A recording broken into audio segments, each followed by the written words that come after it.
Yo! What's up mga idol? So ngayon, voice over na naman tayo. Panibagong voice over behind the scenes. So magbo-voice over tayo. Sabit lang to mga idol. So ganun pa rin. Shout out sa ating mga solid followers dyan na palaging nagsishare, na laging nagko-comment. So shout out sa iyo idol. So yun. Dito tayo magbo-voice over. Saglit lang to mga idol ha. Okay. Ito yung ating i-voice over. Yung nag hotel service sa sa Lex Hotel. So ngayon tayo okay mga idol. Mag-start na tayo sa ating voice over. Okay. Yo, what's up mga idol? So ngayon, panibagong tatuan at panibagong kagwapuhan na naman ulit tayo mga idols, no? So ngayon mga idol, yung gagawin natin is mag-hotel service tayo mga idol.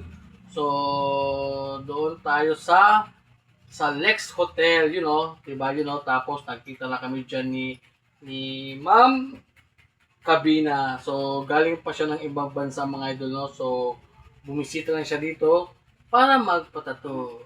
Kasi nga may kaibigan ako na kaibigan niya rin, kaya yun, na-refer tayo. So, maraming salamat sa ating kaibigan, no? Sa ating idol. So, dyan, pero yung ipapatato naman ni Ma'am Kabina. So, Kabina nga pala yung yung pangalan ni Ma'am dyan, no? So, yung ipapatato niya is maliit lang naman. Itong yan, no? Nag-customize tayo dyan, mga idol. So, anong tawag dito? Basahin muna natin. Tawag dito? Living my best life and loving it. Parang yata. O yun o. So, dyan niya ipapalagay mga idol. So, yun o. Hindi na nga tayo nakapag-video sa kung anong needles yung ginamit natin dito. Pero yung ginamit natin dito is dalawang size, no? So, 3RL at saka 5RL. So, yan lang yung ating mga needles na ginamit dito. So, yun o. Napaka-chill lang talaga ni Ma'am. At ang bilis namin pala. So, natapos na pala yun, no? So, after ng mga idol, siguro mga isang oras lang yun mga idol. Natagalan lang kami kasi nga pa-stop kami. Yan, kasi medyo nasasaktan din si Ma'am Kabina dyan. So, ito na yung aming final result mga idol. So, after ng 1 hour of pain. So, isang oras na katuan mga idol. So, dapat dyan mga idol is lalagyan ko pa yan ng highlights, pero hindi na pinalagyan ni Ma'am kasi nga medyo nasasaktan na din siya. Living my best life and loving it. So, talagang nagustuhan niya at sabi niya, next year, pagbalik niya, magpapatato ulit siya. So, yun. Maraming salamat mga idol kung mabot hanggang dito. So, don't forget to like, comment, and share. So, yun lang mga idol.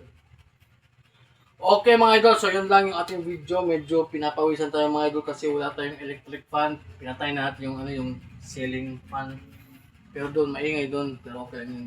So yun, maraming salamat at saka siyempre kung hindi ka pa nakapag-follow o subscribe, so follow and subscribe ka na mga idol.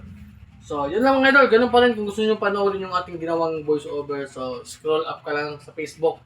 Tapos sa YouTube naman, is ma-upload sa short. So hindi siya sa video, sa long video. Kasi lang to mga idol 2 minutes and 17 seconds. So sa short siya malalagay. So hindi siya magkasunod sa YouTube. Sa Facebook magkasunod siya. So yun lang.